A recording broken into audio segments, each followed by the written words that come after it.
I never expected that the skills I'd spent years perfecting would ultimately be my downfall. The light that evening was perfect. Soft amber from the expensive chandeliers at Castillo's, Portland's most exclusive restaurant. Daniel had reserved the private dining room for our 15th anniversary dinner. My parents, our closest friends, and our daughter Olivia were all there, dressed in their finest. I remembered feeling annoyed earlier that day when Daniel insisted I wear the blue dress he'd bought me rather than the black one I preferred.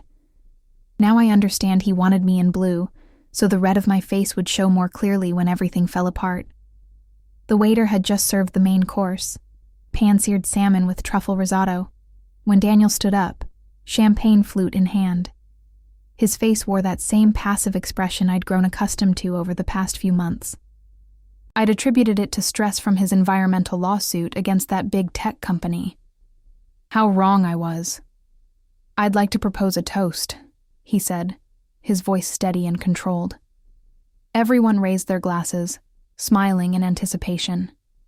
"To 15 years with Rebecca." He paused, his eyes finding mine across the table. 15 years of memories. Some genuine... He reached beneath his chair and produced a manila envelope. And some carefully staged. I laughed nervously, waving my hand dismissively. "Danny, what are you doing? Sit down." My heart had already begun to race, but I maintained my composure. After all, I'd covered my tracks meticulously. 3 months ago, Daniel continued, ignoring my interruption, I mentioned that I thought something was going on. "You remember what you said to me, Becca?" The table had fallen silent. My father shifted uncomfortably while my mother stared at her plate. "I believe you laughed," Daniel said, answering his own question. "You called me jealous and paranoid." "This isn't the time or place for whatever this is," I hissed, trying to keep my voice low. Olivia was watching with wide eyes, and I shot her a reassuring smile. "Actually, I think this is exactly the right time and place," Daniel replied. "Among the people we love most, on the anniversary of our wedding vows. Vows that apparently meant more to some of us than others." He opened the manila envelope then, and with a flick of his wrist, several glossy prints fell onto the table, sliding across the polished wood and landing directly in front of me. One landed in his lap. The photographs were mine. I recognized them instantly. The lighting techniques, the framing, the subject. Photos I'd taken of James in his downtown loft. Photos I'd been absolutely certain were secure in my private cloud storage. "I'm not a photographer like you, Becca," Daniel said, his voice finally betraying a slight tremor. "But I believe these are what professionals call intimate portraits." The silence around the table was deafening. Olivia reached for one of the photos, but my father quickly placed his hand over hers. My mother had started to cry silently. Daniel picked up the print that had landed in his lap, a particularly damning one where the subject was clearly identifiable, as was the photographer's reflection in the mirror behind him. "When you back up your portfolio to the family cloud account," Daniel said quietly, "you might want to create a separate folder next time, unless, of course, you wanted me to find these." I felt the room spinning around me. 15 years of marriage, my reputation as a professional, my relationship with my daughter, all of it balanced on the edge of a knife. And I had no one to blame but myself. "Daniel," I whispered, unable to form any other words. He shook his head slowly. "I'm not jealous, Rebecca. Just disappointed. And done." Photography had always been my escape. From the moment my father placed his old Nikon in my hands when I was 16, I found myself drawn to capturing moments of truth. People at their most vulnerable, most authentic. By 38, I'd built a successful career photographing everything from corporate portraits to fashion spreads for local designers. My studio in downtown Portland became a place where people revealed themselves to me, trusting me to show them at their best. Daniel and I met in college. He was studying environmental law while I majored in fine arts. We were an unlikely match. He was methodical and reserved, while I lived for spontaneity and emotional expression. Yet somehow we balanced each other perfectly. At least, That's what I'd believed for most of our marriage. After Olivia was born, things changed.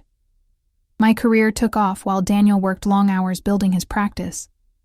We drifted into a comfortable routine. Too comfortable. The passion that once defined us gradually faded into predictable patterns. Breakfast together on Sundays. Movie nights on Fridays. Sex scheduled around Olivia's sleepovers at friends' houses. I started to feel invisible, like I was just playing a role.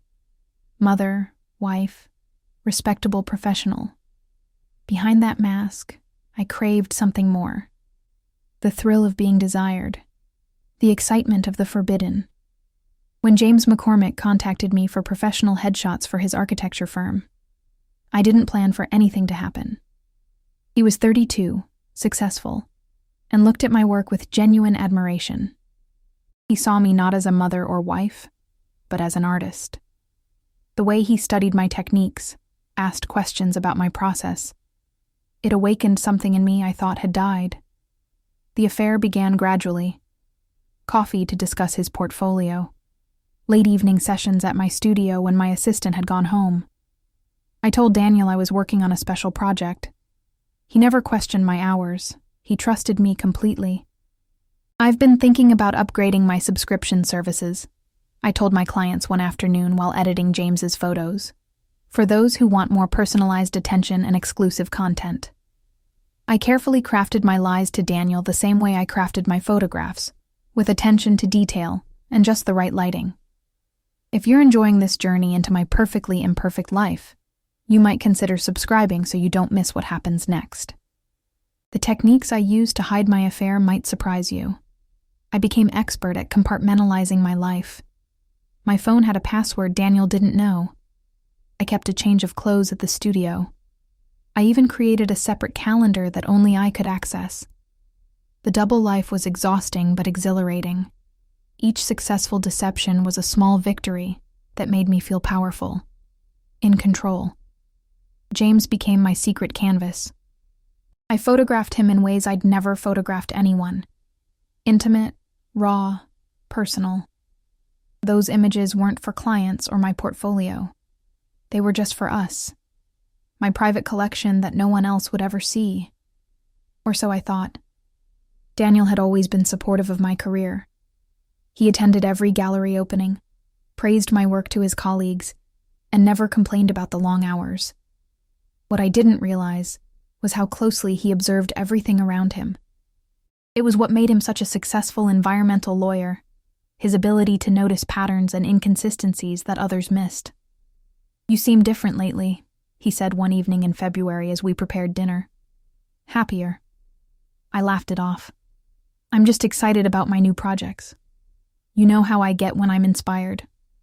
He nodded, accepting my explanation without question. I mistook his acceptance for naivety.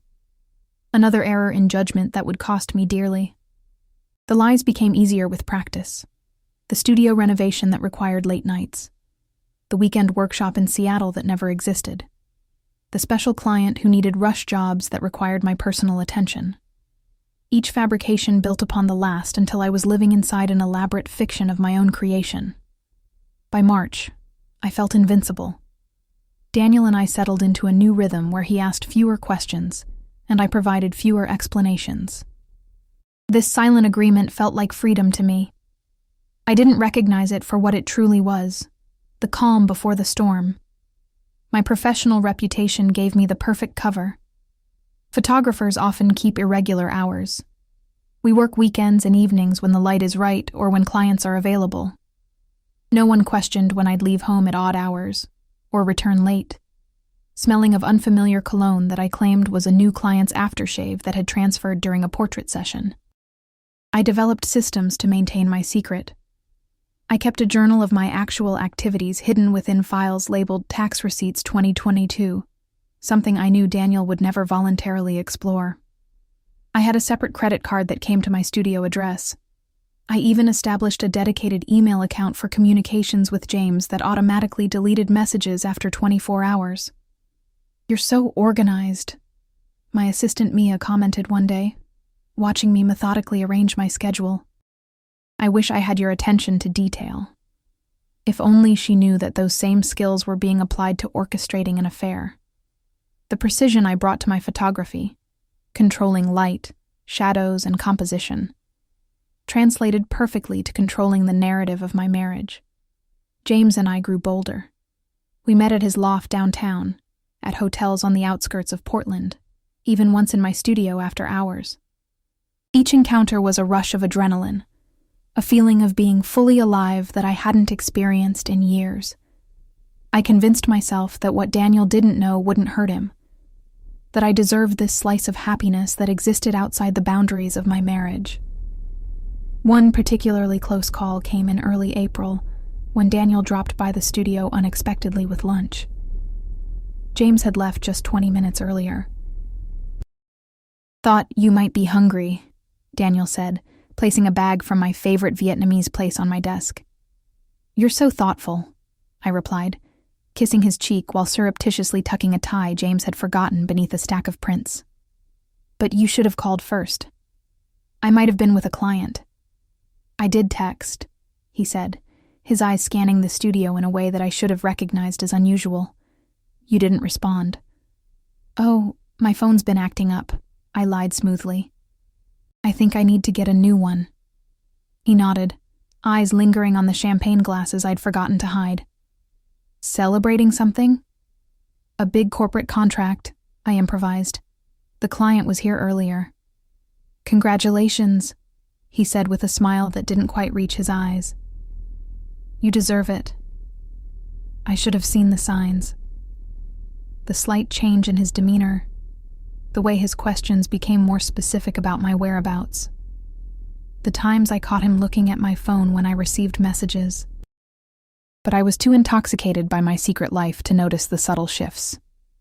In mid-April, Daniel mentioned casually that our cloud storage was nearly full and asked if I could clear out some files. "I'll take care of it," I assured him, making a mental note to move my private collection to a separate account. But I forgot. Between a legitimate deadline for a magazine spread and planning my next encounter with James, the task slipped my mind. It was the first thread that, when pulled, would eventually unravel my entire deception. My confidence grew with each successful lie. When Daniel asked why I seemed so energized lately, I attributed it to a new workout routine. When he noticed the expensive bracelet James had given me, I claimed it was a thank you gift from a wealthy client. When he questioned a weekend absence, I fabricated an emergency shoot for a politician's campaign. I believed I was too clever to be caught. After all, I controlled the narrative of our marriage, just as I controlled the composition of my photographs. What I failed to realize was that Daniel had started taking control of the frame as well, quietly gathering evidence while I posed and postured, completely unaware of the exposure about to occur. Daniel later told me that his first real suspicion came in late February, when he noticed I no longer shared stories about my day. For years, we'd had a ritual of recounting our daily experiences over dinner or before bed. Gradually, my anecdotes became vague, lacking the specific details that had once characterized our exchanges. What I didn't know was that Daniel began paying attention in ways I never anticipated. He noticed the mileage on my car didn't match the destinations I claimed to visit. He saw how I angled my phone away when texts arrived. Small inconsistencies that I thought went unnoticed were actually forming a pattern in his analytical mind. By April, Daniel had started his own investigation. He reviewed our phone records and noted calls to numbers I had never mentioned. He checked credit card statements and found charges at restaurants on days I claimed to be working late at the studio. Each discrepancy was a piece in a puzzle I didn't know he was assembling. "I'm thinking of upgrading our home security system," Daniel mentioned casually one evening. "Maybe add a few cameras outside. What do you think?" "Seems unnecessary," I replied, not looking up from my laptop where I was editing photos of James. "This neighborhood is perfectly safe." "It's not about safety so much as peace of mind," he said, knowing what's really happening when we're not looking. I missed the double meaning entirely. The following week, Daniel installed a small GPS tracker in my car. He later admitted he felt physically ill doing it, crossing a line he never thought he would. But his suspicions had grown too strong to ignore. The tracker confirmed what he already suspected. My trips rarely matched my stated destinations. Meanwhile, I continued my affair with increasing recklessness. James and I met more frequently, taking fewer precautions. We went to restaurants in neighborhoods where we might be recognized. We extended our time together, making my excuses to Daniel more elaborate and less plausible. In late April, Daniel accessed our shared cloud storage. He wasn't snooping initially. He needed documents for a case and was searching through our digital files. That's when he discovered a folder I had mislabeled, containing dozens of intimate photographs of James and me together. Images that left no doubt about the nature of our relationship. Daniel didn't confront me immediately. Instead, he continued gathering evidence methodically, like building a legal case. He downloaded the photographs. He took screenshots of suspicious text messages he glimpsed on my phone. He even hired a private investigator to document my movements for a week. One evening in early May, I returned home late from meeting James. "Good session?" Daniel asked from the kitchen where he was making tea. "Exhausting but productive," I replied. "The client was very particular about the lighting." "That must be frustrating," he said, "when clients don't trust your expertise." "Part of the job," I said with a shrug, pouring myself a glass of wine. "You know what I find interesting about photography?" Daniel continued, stirring his tea. "How the same image can tell completely different stories depending on how it's framed." I nodded absently, missing the metaphor entirely. By June, Daniel had amassed substantial evidence of my infidelity. Still, he waited. He later told me he wanted to be absolutely certain, to give me every opportunity to come clean on my own. He also wanted to choose the right moment, a moment with witnesses who would ensure I couldn't manipulate the narrative. The week before our anniversary dinner, Daniel's behavior shifted subtly. He became more attentive, more interested in the details of our celebration. He personally made the reservation at Castillo's. He insisted on inviting my parents and our closest friends. He even bought me the blue dress, claiming he wanted the evening to be special. 15 years is a milestone worth commemorating properly, he said, as he handed me the dress box. "Don't you think?" I agreed, touched by his thoughtfulness, completely oblivious to his actual intentions. The day before our anniversary dinner, Daniel came to my studio unexpectedly. I had just finished a legitimate client session and was alone. "I thought we could have lunch," he said, his expression unreadable. As we ate sandwiches at my desk, he asked about my current projects. I showed him some recent work, careful to steer him away from any folders that might contain images of James. "You really have a gift," he said, studying a portrait I'd taken of a local business leader. "The way you capture people's essence, their truth. That's what photography is all about," I replied. "Finding the truth in the subject." He looked at me for a long moment. "Yes," he said finally. "The truth is essential, isn't it?" I should have recognized the warning in his words. Instead, I smiled and changed the subject. That night, Daniel printed out select photographs from my hidden collection. He placed them in the manila envelope and tucked it into his briefcase, preparing for the confrontation that would change our lives forever. Castillo's private dining room felt like a theater stage that evening, with the tables arranged in a semicircle around a small space where couples could dance later. Crystal glasses caught the light from chandeliers, creating prisms on the white tablecloths. Daniel had chosen this setting carefully. Elegant, public, inescapable. My parents arrived first. My father hugged me warmly while my mother commented on how beautiful the blue dress looked. "Daniel has always had excellent taste," she said, patting my arm affectionately. Our friends arrived in pairs, Ellen and Mark, who had been at our wedding, Thomas and Sophia, whom we'd known since Olivia started school, and Robert and Claire, Daniel's colleagues from his environmental law practice. Everyone was in good spirits, ordering cocktails and exchanging news as we waited for our appetizers. Olivia sat beside me, 12 years old, and already showing signs of the woman she would become. She wore the silver locket Daniel and I had given her for her last birthday, her dark hair pulled back in a neat braid. "You look pretty, Mom," she whispered, leaning against my shoulder. "So do you, sweetheart," I replied, kissing the top of her head. Daniel sat across from us, engaged in conversation with Robert about a recent court victory. He seemed completely at ease, occasionally glancing at me with what I interpreted as affection. How could I have known it was calculation? The evening progressed pleasantly through appetizers and into the main course. Daniel ordered a bottle of champagne, the same brand we'd had at our wedding.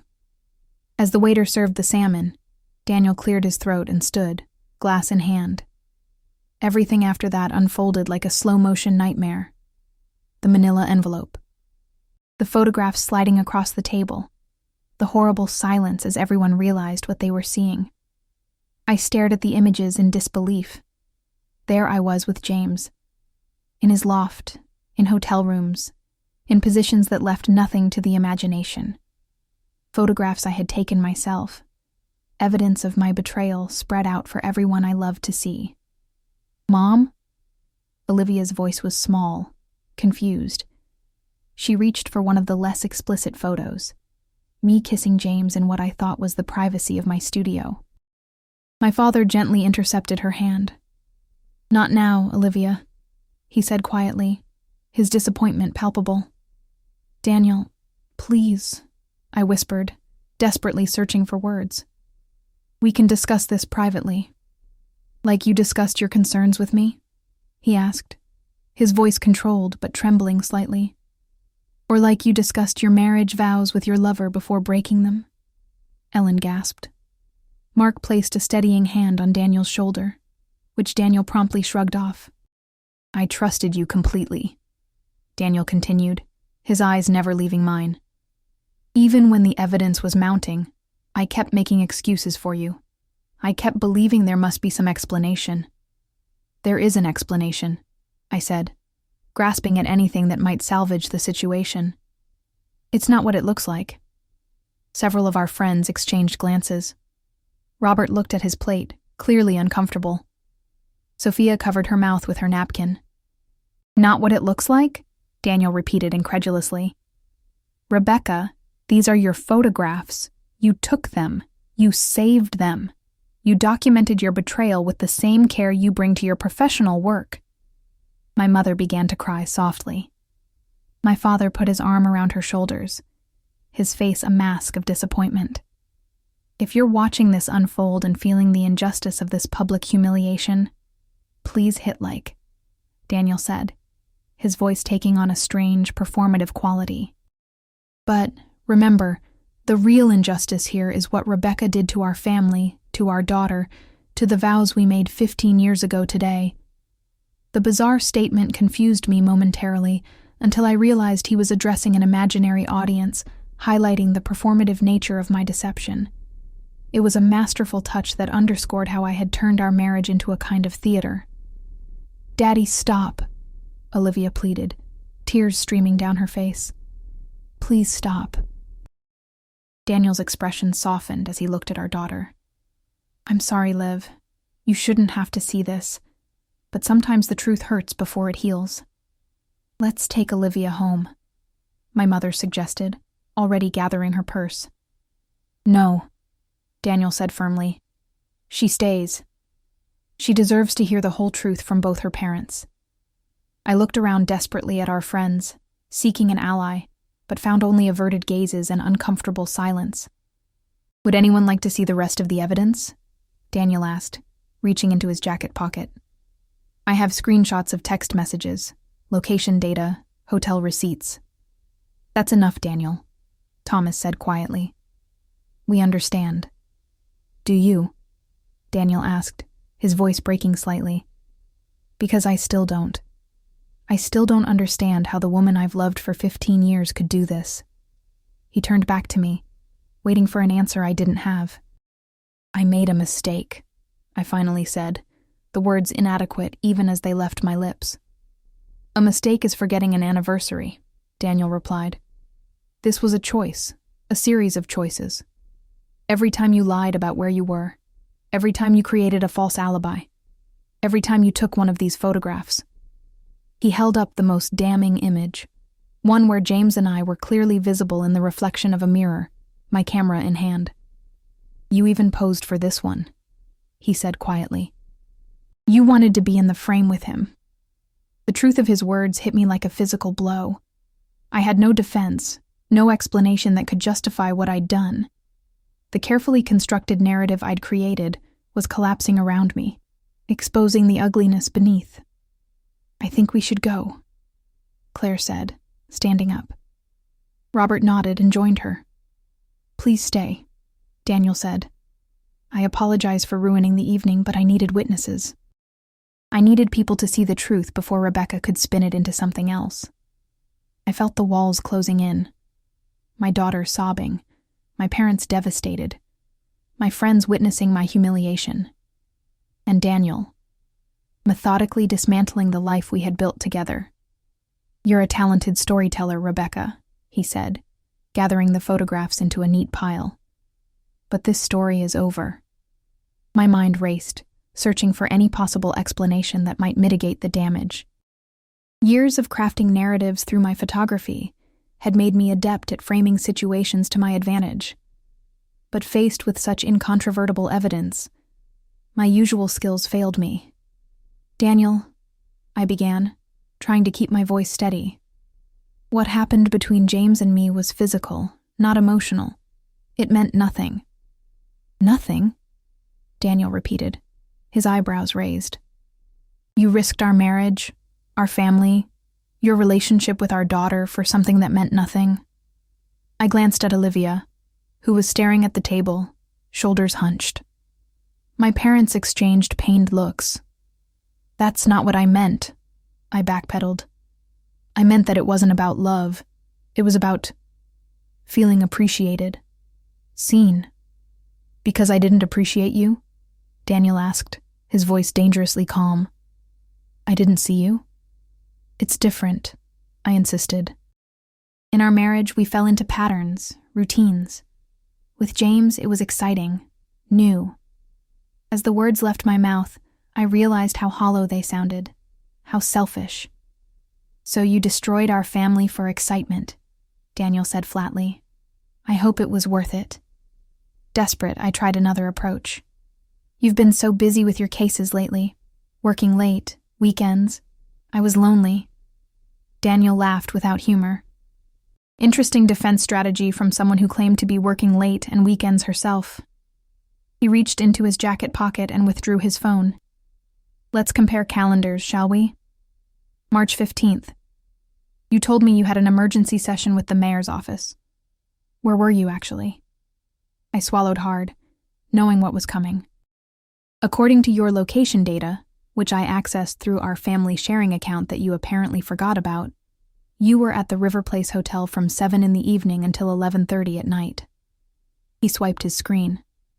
"And here's the credit card charge for room service. Champagne and strawberries. Very emergency-like." "You've been spying on me?" I asked, trying to shift the focus. "I've been verifying my suspicions," he corrected. "After finding those photographs in our cloud storage, I needed to be certain before confronting you." "You invaded my privacy?" I pressed, grasping at any counter-argument. "Your privacy?" Daniel's voice rose slightly. "We're married, Rebecca. We share accounts, finances, a home, a child. What exactly did you think was private about conducting an affair using our shared resources?" My father cleared his throat. "Perhaps we should give you two some privacy to discuss this." "No need," Daniel replied. "I've said most of what I came to say." He turned back to me. "Unless Rebecca has more creative explanations to offer." I looked around the table, at the faces of people I loved, all waiting for me to say something that could possibly justify what I'd done. There was nothing. "I'm sorry," I whispered, tears finally spilling down my cheeks. "I'm so sorry." "Sorry you did it? Or sorry you got caught?" Daniel asked bluntly. The question hung in the air between us. I wanted to insist it was the former, but we both knew better. "Both," I admitted finally, my voice barely audible. Daniel nodded slowly. At least that's honest.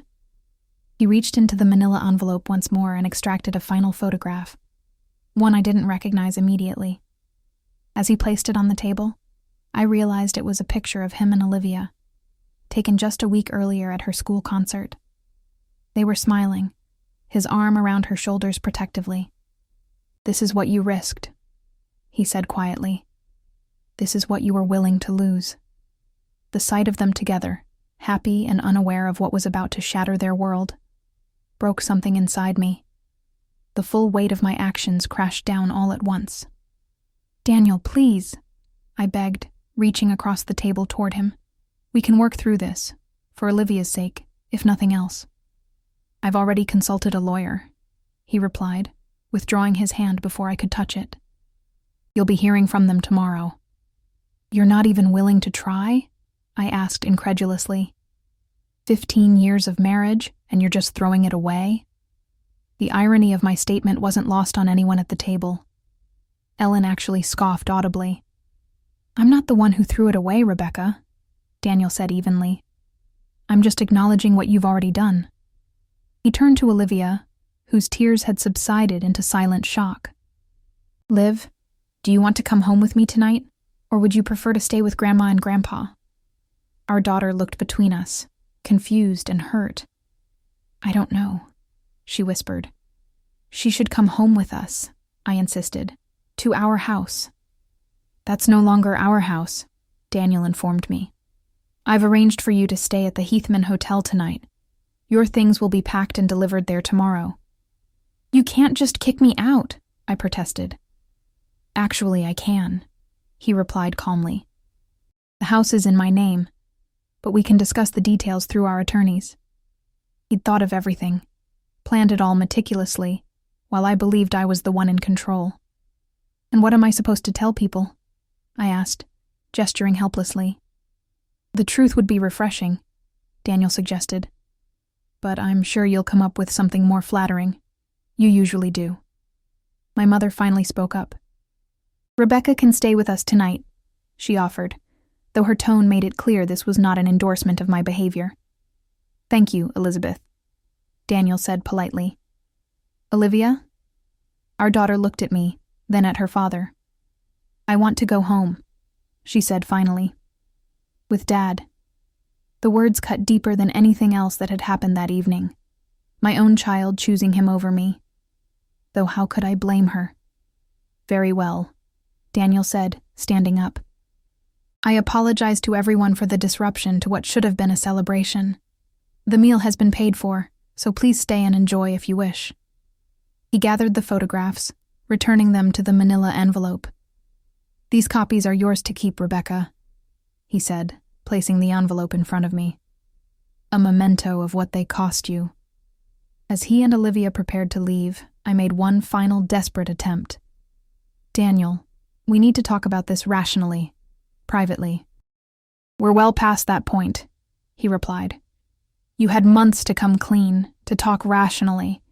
You chose deception instead. Now you can live with the consequences." He guided Olivia toward the door, pausing only to deliver his parting shot. "By the way, James called your studio phone while I was there yesterday. I took the liberty of filling him in on tonight's plans. Somehow I don't think he'll be waiting for your call." With that, they were gone, leaving me alone with the ruins of the life I had destroyed. The days following the disastrous anniversary dinner passed in a blur of shame and legal discussions. Daniel moved swiftly, filing for divorce on grounds of infidelity with the photographs as evidence. His environmental law background made him formidable, methodical, detail-oriented, and unwavering once he'd committed to a course of action. I stayed with my parents initially, enduring their quiet disappointment. My mother tried to be supportive while making it clear she didn't condone what I'd done. My father barely spoke to me. "He loved you so much, Rebecca," my mother said one evening as we sat in their kitchen. "Why wasn't that enough?" I had no answer that didn't sound hollow and self-serving. A week after the confrontation, I attempted to see Olivia. Daniel had arranged for supervised visits only, a stipulation that stung deeply, but that I couldn't reasonably fight given the circumstances. We met at a cafe near her school.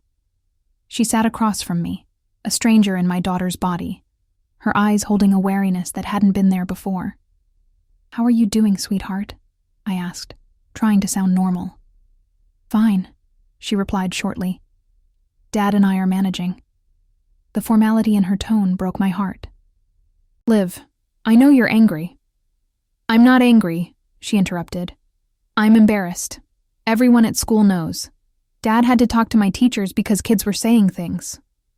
I hadn't considered how quickly news would spread, how my actions would affect her daily life. I'm so sorry, Olivia. This isn't your fault." "I know that," she said, suddenly sounding much older than 12. "It's yours." We sat in uncomfortable silence until she pulled a folder from her backpack. "Dad said I should give you this if I felt ready." Inside was a stack of papers, printouts of text messages between James and me that Daniel had somehow obtained. Messages where I had complained about family obligations, described my marriage as suffocating, referred to Daniel as boring and predictable. "He showed you these?" I asked, horrified. "No," Olivia replied. "He told me they existed and asked if I wanted to see them. I said no. He said that was my choice, but that I should know the whole truth when I was ready." Daniel's strategic mind at work again, giving our daughter agency while ensuring she had access to all the facts. "Dad said I should ask what you would have done if he was the one having an affair," Olivia continued, her eyes meeting mine directly. "He said I should ask if you think what happened at the restaurant was fair, considering what you did to our family." The question caught me off guard. If people watching this unfold were in my husband's position, what would you have done? I found myself asking reflexively, as if addressing some invisible audience. Would you have chosen public exposure or private confrontation? Comment below with what you think the right approach would have been. Olivia frowned. "Who are you talking to?" I shook my head. "No one. I'm sorry. It's just, this all feels so surreal sometimes." "It's real to me," my daughter said quietly. "It's real to Dad." The final blow came 2 weeks after the restaurant incident. I had moved into a small apartment and was trying to rebuild my photography business, which had suffered after several clients heard about the scandal and canceled contracts. Daniel requested a meeting at his office, neutral territory. When I arrived, his secretary showed me to a conference room where he waited with his attorney, a severe-looking woman in her 50s. "Thank you for coming," Daniel said formally, as if we were business associates rather than people who had shared a life for 15 years. "What's this about?"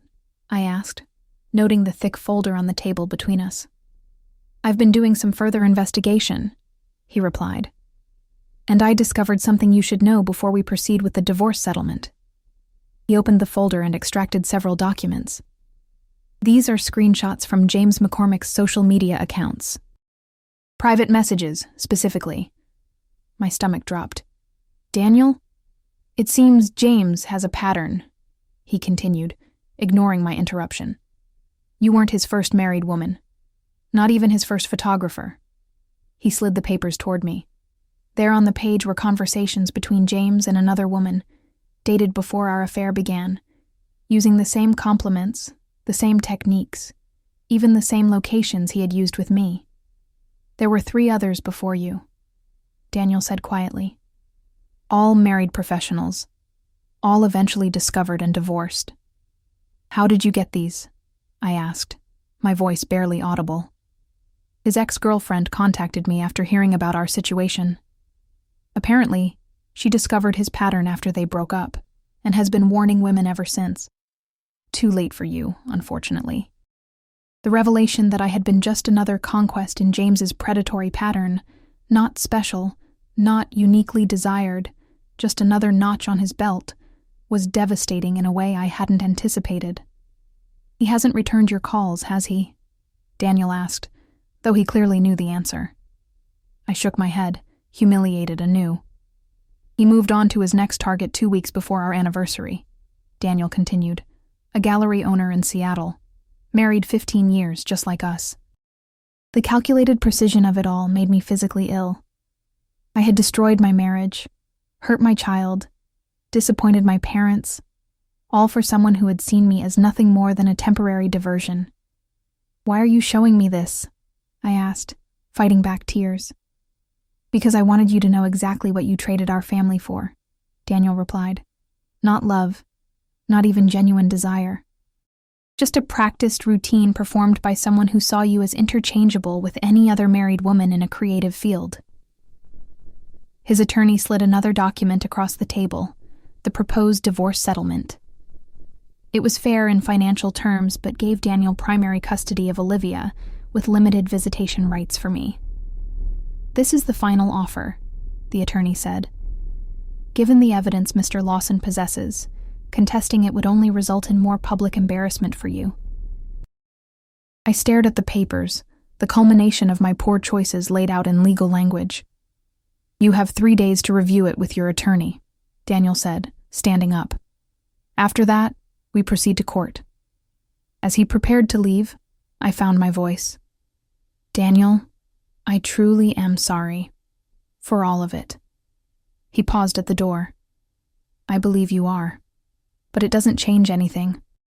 In that moment, looking at the man I had betrayed, dignified even in his pain, protective of our daughter even as he exposed my deception, I finally understood the full measure of what I had lost. The divorce was finalized in September 2025, just 2 months after the confrontation at Castillo's. Daniel received primary custody of Olivia, with me granted visitation every other weekend and 1 evening per week.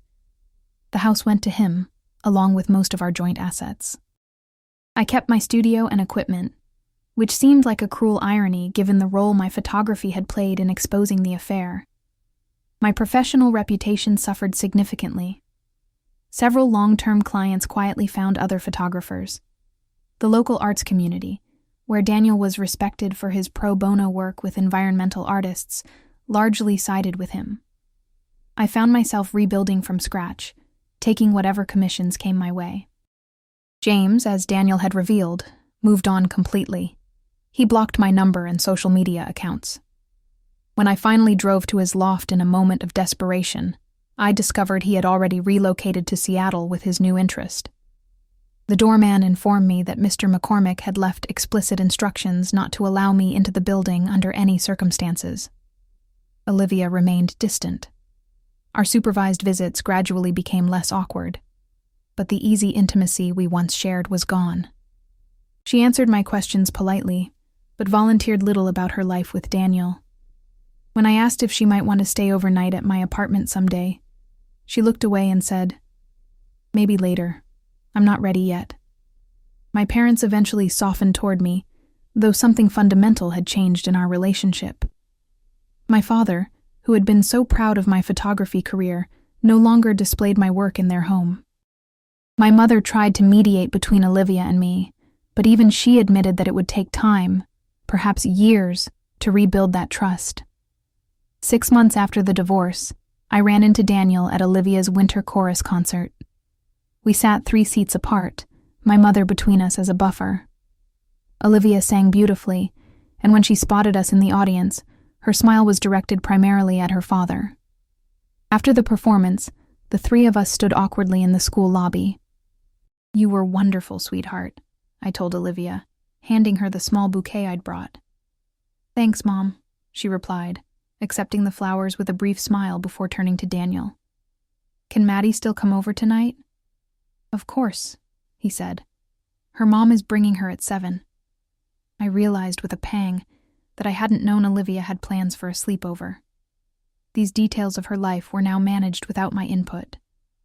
"I should get going," I said, sensing I was intruding on their routine. "I'll see you Tuesday for dinner?" Olivia nodded. "Yeah, Tuesday." As I turned to leave, Daniel spoke unexpectedly. "Rebecca? Wait." I paused, heart quickening foolishly. "Olivia's spring break. We're going to visit my parents in Michigan," he said. "I know it's your weekend, but she really wants to go. Would you mind if we adjusted the schedule?" "Of course not," I replied, trying to hide my disappointment. Whatever works best for Liv. He nodded, then hesitated before adding, I heard about your exhibit at the community gallery. Congratulations. The small acknowledgement meant more than it should have. Thank you. It's not much, but it's a start. Dad, can we get ice cream? Olivia interrupted, clearly ready to move on with their evening. Sure thing, Daniel replied, placing a hand on her shoulder. As they walked away, he glanced back at me one last time. You laughed at my suspicions, he said quietly. But your own photos told the truth. Remember that next time you're tempted to rewrite history. With that, they disappeared into the crowd, father and daughter, their lives continuing without me. I stood alone in the school lobby, surrounded by happy families celebrating their children's achievements. The life I had so carelessly discarded played out all around me. Parents and spouses sharing private jokes, making plans, supporting each other. Walking to my car in the cold Oregon rain, I realized that the worst consequence of my betrayal wasn't the public humiliation or the professional setbacks or even the financial losses. It was this: the quiet moments I would never share with my daughter, the trust I had broken with the man who knew me better than anyone, the family meals and private jokes and accumulated history that had defined my life for 15 years. I had traded it all for the illusion of excitement, for a man who had seen me as nothing more than a temporary diversion. The photographs that had seemed so passionate, so authentic in the moment, were just pixels documenting my greatest failure. As I drove back to my empty apartment, I remembered something Daniel once said early in our marriage. The thing about photographers is, they sometimes get so caught up in capturing moments that they forget to live them.